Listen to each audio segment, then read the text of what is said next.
Hujan dengan intensitas sedang hingga lebat yang mengguyur di beberapa kecamatan sejak Sabtu sore menyebabkan luapan sungai hingga meluap ke pemukiman warga dengan ketinggian air sampai 100 cm berdasarkan data yang diterima dari Pusdalops PBBPBK Aceh Jaya menyebutkan hingga saat ini banjir luapan yang terjadi sejak pukul 22:25 WIB telah merendam 10 desa di 2 kecamatan dalam Kabupaten Aceh Jaya.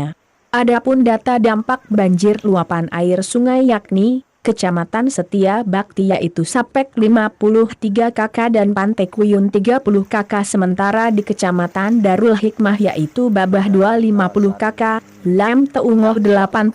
KK dan 50 Kedai, Panton Kruweng 39 KK, 186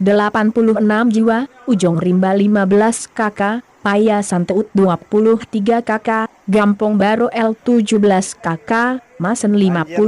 KK, Kruengto 33 KK. Saat ini pihak TRC BPBK Aceh Jaya juga telah meninjau ke lokasi serta mengerahkan rubber boat guna evakuasi korban terdampak. Selain itu, upaya yang dilakukan saat ini termasuk pengecekan debit air di titik banjir dan mendata kerugian serta korban yang terdampak untuk memastikan bahwa tidak ada korban dalam kejadian tersebut. Debit air untuk sementara belum kembali normal, tadi di lokasi turut dibantu masyarakat, TNI, Polri, Tagana, Rapi, Satgas SAR Aceh Jaya, MI serta relawan lainnya.